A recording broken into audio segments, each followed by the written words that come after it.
Bismillahirrahmanirrahim. Assalamualaikum warahmatullahi wabarakatuh. Salam sejahtera bagi kita semua.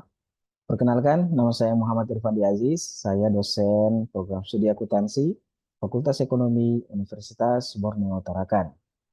Pada hari ini saya akan menyampaikan tentang salah satu teknik pengajaran saya dengan menggunakan metode DIA atau Delivery, Interaction, and Assessment.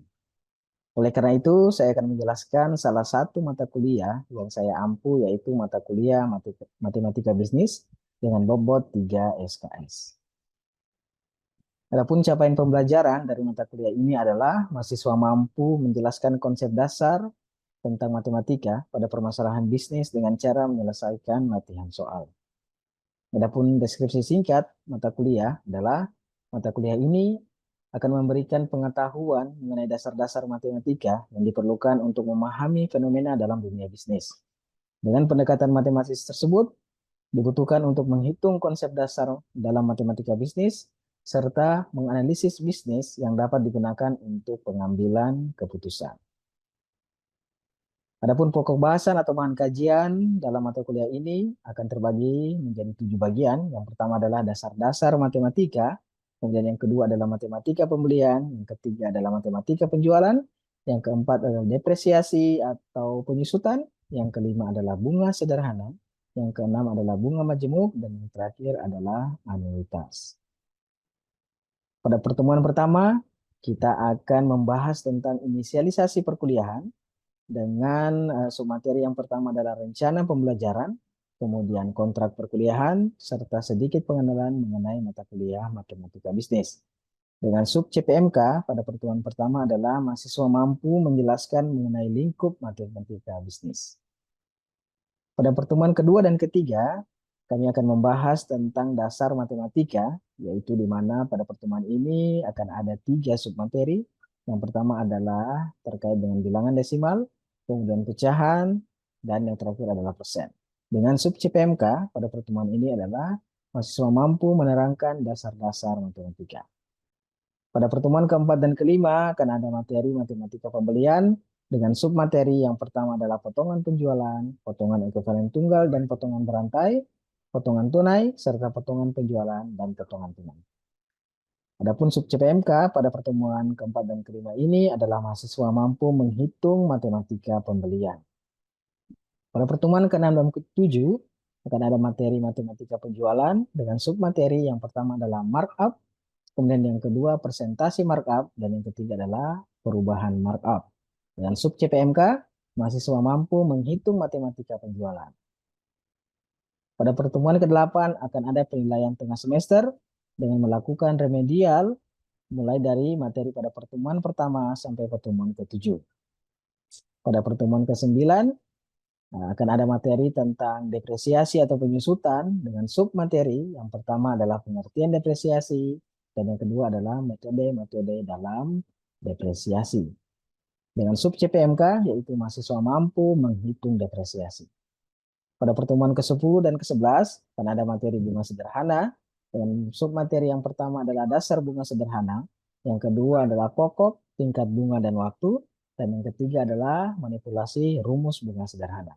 Dengan sub CPMK, yaitu mahasiswa mampu menghitung bunga sederhana.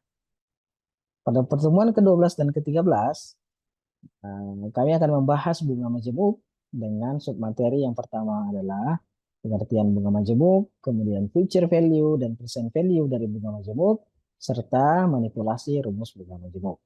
Dengan sub CPMK, mahasiswa mampu menghitung bunga majemuk. Pada pertemuan ke-14 dan ke-15, kami akan membahas tentang materi anuitas, dengan submateri yang pertama adalah present value dari anuitas, kemudian yang kedua adalah future value dari anuitas, dan yang ketiga adalah manipulasi rumus anuitas. Dengan sub CPMK, mahasiswa mampu menghitung anuitas. Pada pertemuan ke-16 akan ada penilaian akhir semester, dan ini merupakan pertemuan terakhir. Adapun bobot penilaian akan kami berikan pada setiap pertemuan dengan bobot penilaian mulai dari 5% sampai dengan 10%. Untuk buku referensi yang kami gunakan pada mata kuliah ini, yaitu yang pertama adalah Business Mathematics, karangan Gary Clendenin dan Stanley A. Salzman. Kemudian yang kedua adalah Business Math, karangan Cliff Cheryl, Hobbs Margie, and Noble Jeffrey. Selanjutnya, kami akan menampilkan salah satu video pengajaran dengan materi yang ada pada mata kuliah Matematika Bisnis. Selamat menyaksikan. Bismillahirrahmanirrahim. Assalamualaikum warahmatullahi wabarakatuh. Salam sejahtera bagi kita semua. Oke adik-adik, sekarang kita memasuki pertemuan ke-9, di mana materi pada kali ini kita akan membahas tentang depresiasi atau penyusutan. Nah, sebelum kita memasuki materi ini, mungkin saya perlu ada beberapa yang saya sampaikan terkait dengan beberapa materi yang telah kita pelajari mulai dari pertemuan 1 kemarin sampai pertemuan ke-7.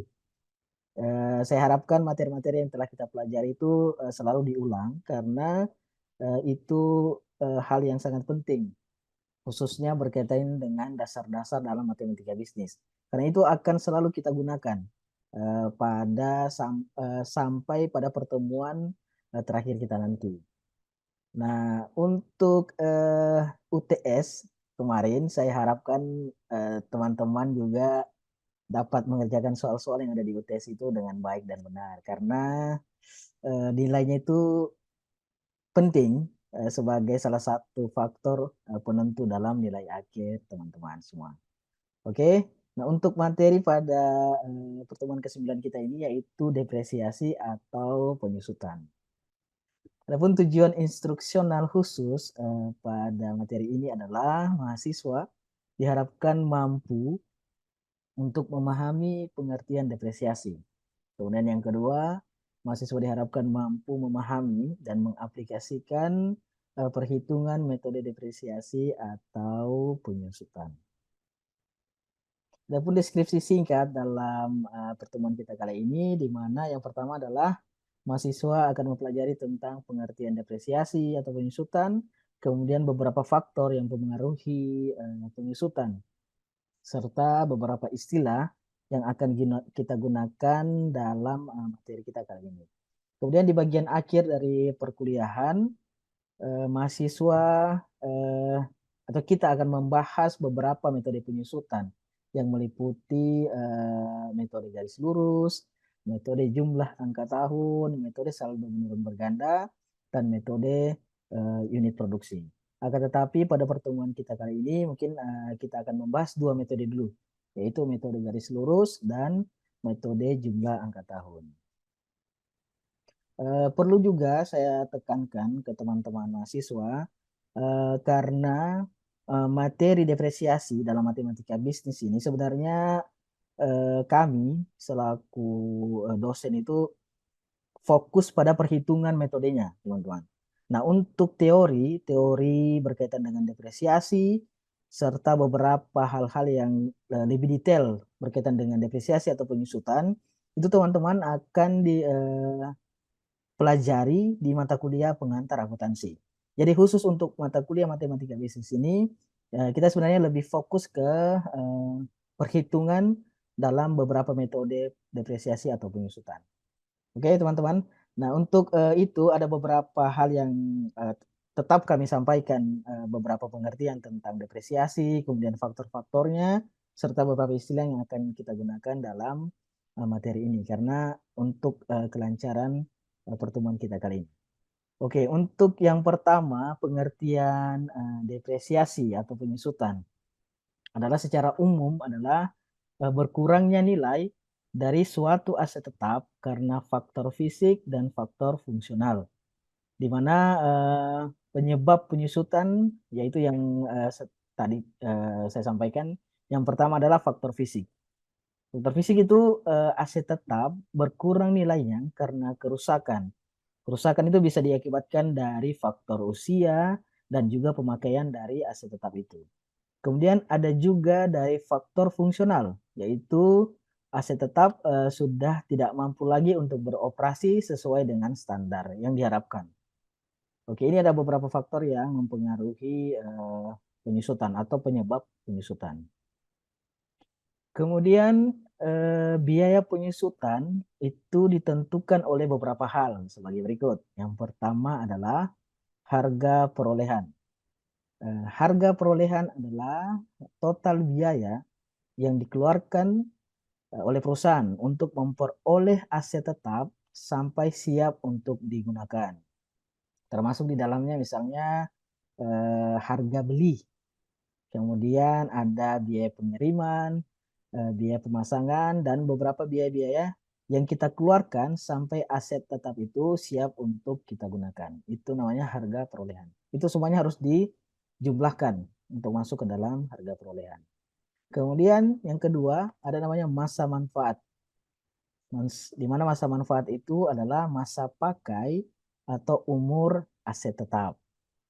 Kemudian yang ketiga adalah nilai sisa atau nilai aset tetap setelah berakhir masa manfaatnya. Ini tiga faktor yang menentukan besarnya biaya penyusutan. Oke, yang pertama itu harga perolehan, kemudian masa manfaat, dan nilai sisa. Nah, untuk beberapa istilah ya yang bisa kita gunakan dalam materi kita kali ini, yaitu yang pertama ada namanya biaya depresiasi. Biaya depresiasi atau biaya penyusutan per tahun. Itu namanya biaya penyusutan atau biaya depresiasi. Biaya yang kita keluarkan per tahunnya. Kemudian yang kedua ada namanya akumulasi depresiasi. Adalah total biaya penyusutan yang telah diperhitungkan selama masa manfaatnya. Jadi dia akumulasi dari beberapa biaya depresiasi selama tahun-tahun sebelumnya. Itu akumulasi depresiasi. Kemudian yang ketiga ada nilai buku. Nah, untuk nilai buku adalah nilai aset tetap setelah dikurangkan akumulasi depresiasi. Oke, jadi beberapa istilah ini mungkin harus yang kita pahami terlebih dahulu sebelum kita masuk ke beberapa metode depresiasi. Oke, teman-teman. Nah, sekarang kita masuk ini, Bu, metode perhitungan depresiasi. Di mana yang pertama adalah metode garis lurus. Metode garis lurus merupakan metode penentuan depresiasi aset tetap yang paling sederhana. Kenapa dikatakan sederhana? Karena angkanya itu sama setiap tahun. Biaya depresinya sama setiap tahun. Kemudian juga dia paling sederhana dan ini juga paling sering digunakan oleh beberapa perusahaan. Nah, untuk mencari beban depresiasi menggunakan metode garis lurus dapat menggunakan rumus sebagai berikut. Oke, teman-teman. Jadi beban depresiasi per tahun itu sama dengan harga perolehan. Harga perolehan yang tadi kita sudah bahas dikurangi dengan nilai sisa dibagi dengan masa manfaat. Itu. Jadi harga perolehan dikurangi dengan nilai sisa kalau ada. Kalau ada dibagi dengan masa manfaatnya. Nah, kalau misalnya nilai sisanya tidak ada, berarti cukup harga perolehan dibagi dengan masa manfaat. Nah, ada juga sebenarnya rumus yang lain yang bisa kita gunakan untuk menghitung beban depresiasi per tahun, tapi hasilnya akan sama. Jadi dia sebelum kita menghitung beban depresiasinya, kita akan menghitung berapa tarif depresiasi. Khusus untuk metode yang garis lurus ini ya, berapa tarif depresiasinya dengan cara 1 dibagi dengan masa manfaatnya berapa. Nah, 1 dibagi dengan masa manfaat, setelah didapat tarif depresiasi, misalnya ada berapa? 10%, 20%, atau 25% tarif depresiasinya, tinggal kita kali dengan harga perolehan dikurangi dengan nilai sisa. Tapi pada akhirnya akan memperoleh hasil yang sama. Jadi terserah untuk mau dipakai yang cara yang saya tulis ini atau cara yang tadi yang saya jelaskan, itu hasilnya akan sama. Nah, oke, untuk metode, baik itu metode garis lurus sama metode unit produksi, serta beberapa metode yang akan kita gunakan dalam metode depresiasi ini yang akan kita bahas, itu sebenarnya lebih mudah kalau kita menggunakan tabel depresiasi dalam menghitungnya. Nah, nanti sebentar di tengah-tengah untuk contoh soal kita akan menggunakan tabel depresiasi untuk memudahkan perhitungan kita juga. Oke, sekarang kita memasuki contoh soal dulu ya, teman-teman. Yang pertama itu adalah harga perolehan atas suatu aset tetap adalah 1.250.000. Ini misalkan saja ya. harga perolehan atau suatu aset tetap itu adalah 1.250.000 dengan nilai sisa 250.000. Nah, jika masa manfaat aset tetap tersebut 5 tahun, hitunglah beban depresiasi setiap tahunnya. Jadi yang ditanyakan adalah beban depresiasi setiap tahun. Kemudian ada beberapa informasi mungkin yang kita dapat dari soal ini. Itu yang pertama sudah kita ketahui berapa harga perolehannya, kemudian berapa nilai sisanya, dan berapa masa manfaat aset tetap tersebut. Nah, untuk penyelesaiannya, seperti tadi, rumusnya adalah untuk menghitung beban depresiasi, yaitu harga perolehan dikurangi dengan nilai sisa dibagi dengan masa manfaat. Nah, harga perolehannya tadi adalah 1.250.000, di mana nilai sisanya 250.000, jadi kita kurangkan saja 1.250.000 dikurangi 250.000 dibagi dengan 5, masa manfaatnya adalah 5. Nah, kemudian jadi hasilnya itu 1 juta dibagi dengan 5. Jadi kita bisa dapat dengan mudah beban depresiasi per tahun untuk contoh soal kita ini adalah Rp200.000. Itulah beban depresiasi per tahun. Karena masa manfaat aset tetap yang ada dalam contoh soal ini ada 5, nanti itu setiap tahun kita harus membebankan depresiasi atau penyusutan sebesar 200.000. Karena nanti untuk akhir masa manfaatnya kita akan memperoleh nilai sisa dari aset tetap itu adalah 250.000.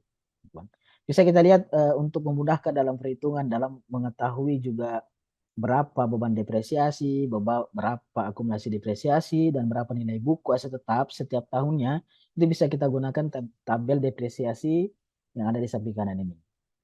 Sekarang kita masuk pada metode depresiasi yang kedua, yaitu metode jumlah angka tahun.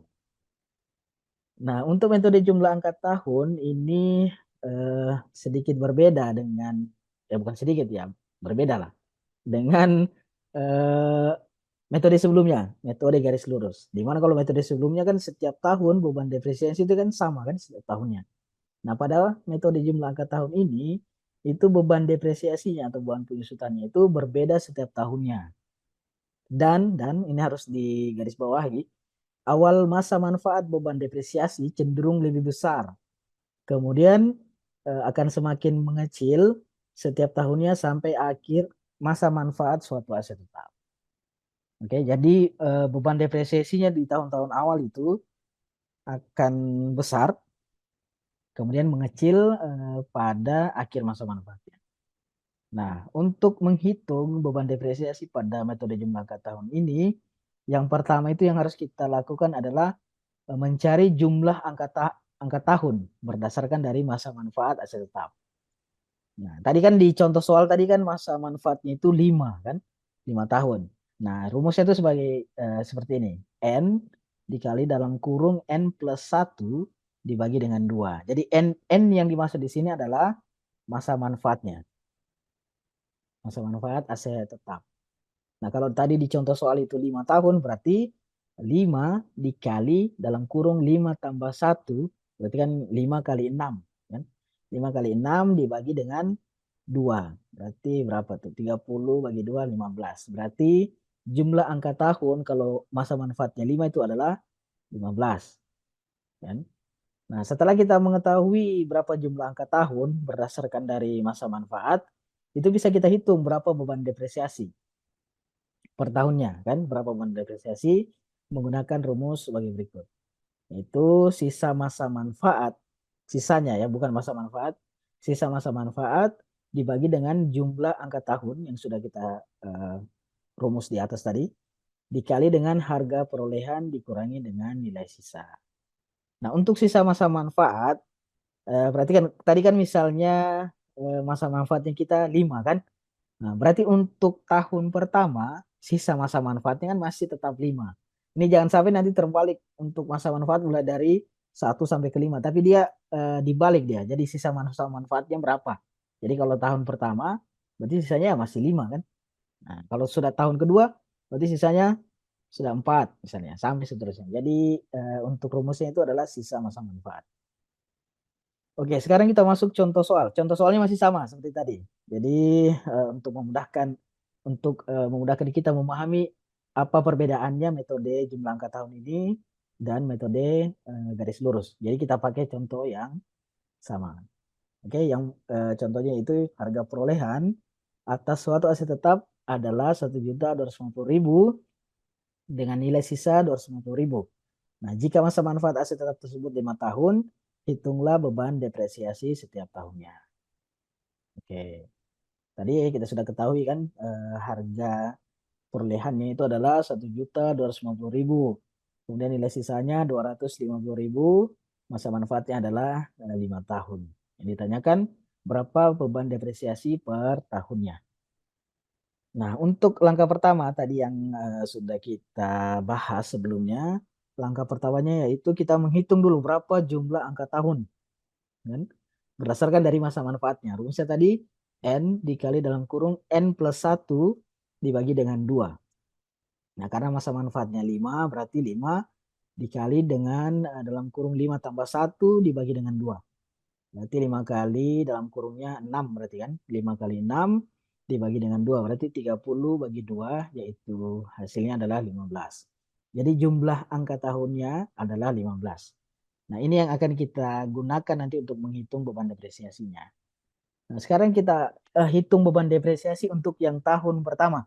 Kalau untuk di metode garis lurus tadi kan, kita cukup menghitung satu kali saja berapa beban depresiasinya, karena beban depresiasinya kan sama setiap tahun kan. Jadi kita tidak perlu menghitung berapa beban depresiasi tahun pertama, tahun kedua, tahun ketiga untuk yang metode garis lurus. Tidak perlu, cukup kita menghitung satu kali.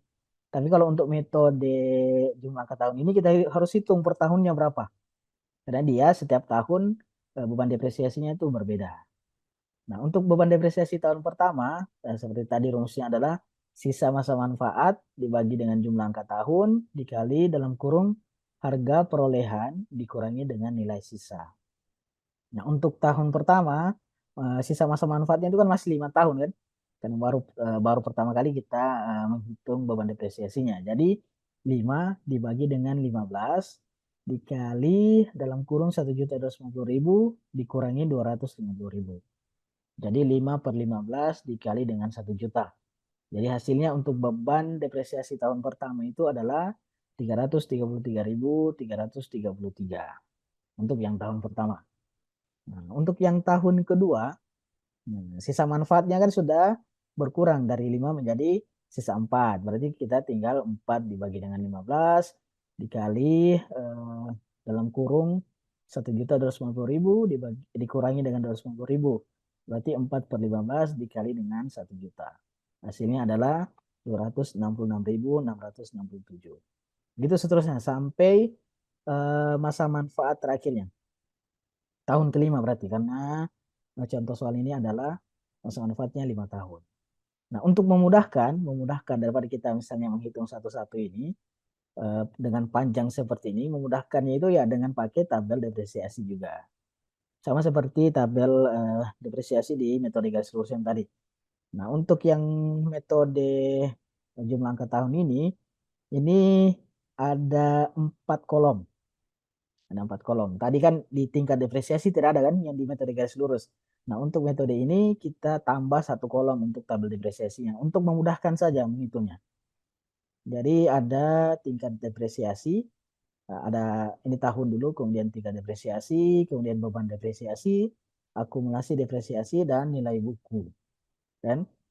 Oke. Nah, untuk tadi kan tingkat depresiasinya tinggal kita lihat sisa manfaatnya kan 5 per 15 kali 1 juta. 1 juta ini dari yang harga perolehan dikurangi dengan nilai sisanya. Berarti 4 per 15 kali 1 juta, 3 per 15 kali 1 juta, sampai ke tahun kelimanya. Karena sudah tahun kelima berarti sisa masa manfaatnya itu adalah 1. Berarti 1 per 15 kali 1 juta. Kemudian kita akan mendapatkan beban depresiasi setiap tahunnya. Nah, dari beban depresiasi ini nanti akan menambah akumulasi depresiasi. Tuhan, sama seperti konsepnya sama seperti metode garis lurus yang tadi. Jadi beban depresiasi akan menambah akumulasi depresiasi. Nah, nilai buku ini akan akumulasi depresiasi ini akan mengurangi nilai buku. Sampai akhir tahun kelima, kita akan mendapatkan nilai sisa sebesar 250.000. Oke, mungkin itu dulu yang perlu eh, kami jelaskan. Mungkin ada yang mau bertanya dulu sebelum saya akhiri, karena pertemuan kita kali ini kita membahas dua metode ini saja dulu. Nanti sisanya kita akan bahas di pertemuan selanjutnya. Ada yang mau bertanya? Silakan. Izin Pak, mau bertanya. Oke. Silakan. Siapa ini yang mau bertanya nih? Irwan. Irwan, Pak Irwan. Silakan Irwan. Baik. Perkenalkan Pak, saya Irwan dari jurusan akuntansi Pak. Saya mau bertanya tentang metode depresiasi Pak ya. Silakan. Kenapa harus ada beberapa metode dalam depresiasi Pak? Kenapa tidak ditetapkan saja satu, misalnya garis lurus? Itu kan paling gampang itu Pak. Kenapa harus banyak metodenya Pak? Mungkin itu saja Pak. Terima kasih Pak. Oke, siap. Bagus sekali pertanyaannya nih, Irwan ini. Sebelum saya jawab, mungkin ada yang mau memberikan komentar dari teman-temannya Irwan. Nah, kalau misalnya ada yang mau disampaikan, silakan untuk memberikan komentar dulu sebelum saya jawab. Tapi kalau misalnya tidak ada beberapa hal mungkin yang harus saya sampaikan ya, Irwan. Tadi pertanyaan bagus sekali. Kenapa harus ada beberapa metode ini dalam penyusutan? Kenapa kita tidak gunakan satu metode saja, yang sederhana, yang simple kan, yang seperti garis lurus tadi. Jadi kan tidak perlu repot-repot, cukup satu kali menghitung, sudah sama semua nilainya. Nah, sebenarnya ada dua pemikiran dalam depresiasi ini, penyusutan. Ada dua pemikiran, di mana pemikiran yang pertama itu menganggap bahwa penggunaan aset tetap, karena kan penyusutan aset tetap ini didasarkan dari penggunaannya kan, pemanfaatannya. Penggunaannya itu setiap tahunnya sama. Jadi itu misalnya ada gedung digunakan setiap tahunnya itu sama, penggunaannya sama, operasinya sama, makanya penyusutannya harusnya juga sama setiap tahunnya. Itu pemikiran yang pertama, kan? Jadi ada metode garis lurus seperti itu. Jadi penggunaan aset tetap, entah itu gedung atau kendaraan, mesin, itu penggunaan setiap tahunnya sama. Makanya ada penyusutan garis lurus. Nah, ada pemikiran yang kedua. Yang kedua ini menganggap bahwa penggunaan dari suatu aset tetap itu setiap tahunnya berubah setiap tahunnya. Karena kan kalau aset tetap itu contohnya saja misalnya mobil misalnya kan. Kalau mobil masih baru kan pasti apa namanya eh, operasionalnya itu akan lebih jauh atau lebih banyak. Kalau dia masih baru. Kalau dibandingkan dengan dia misalnya mobil itu sudah 5 tahun, 10 tahun mungkin tidak bisa lagi jalan jauh. Jadi ada perbedaan penggunaan aset tetap setiap tahunnya. Makanya ada metode selain dari metode garis lurus yang tadi, ada metode jumlah angka tahun, di mana setiap tahun itu beban penyusutannya berbeda. Dan khususnya beban penyusutan untuk tahun pertama cenderung lebih besar dari beban penyusutan untuk tahun-tahun berikutnya. Jadi ada dua pemikiran, kenapa harus ada beberapa metode dalam metode penyusutan itu. Oke, mungkin begitu mungkin ya, Irwan. Ada yang disampaikan lagi? Silakan. Sudah ya, Irwan. Siap Pak. Siap. Jadi ada dua pemikiran Pak ya, yang melandasi kenapa bisa itu depresiasi bisa banyak macam Pak ya. Ya, betul. Jadi yang Baik, saya kira cukup Pak. Terima siap. kasih Pak. Bagus sekali, siap. Bagus. Nah, untuk sebelum mengakhiri pertemuan kita kali ini, ada yang mau bertanya lagi? Nah, untuk absen nanti saya kirim di room chat ya. Silakan di absen yang ada di link, menggunakan link yang sudah saya kirimkan nanti. Oke. Nah, untuk tugasnya juga nanti saya kirim ke ketua lokal supaya di share kepada mahasiswa. Nanti silakan dikerjakan dan dikumpulkan sebelum pertemuan kita minggu depan, pertemuan kita selanjutnya. Mungkin itu saja ya, sudah tidak ada lagi yang mau bertanya, teman-teman. Terima kasih semuanya. Saya akhiri pertemuan kita kali ini. Sampai jumpa di pertemuan berikutnya di minggu depan. Oke, semuanya terima kasih. Assalamualaikum. Waalaikumsalam.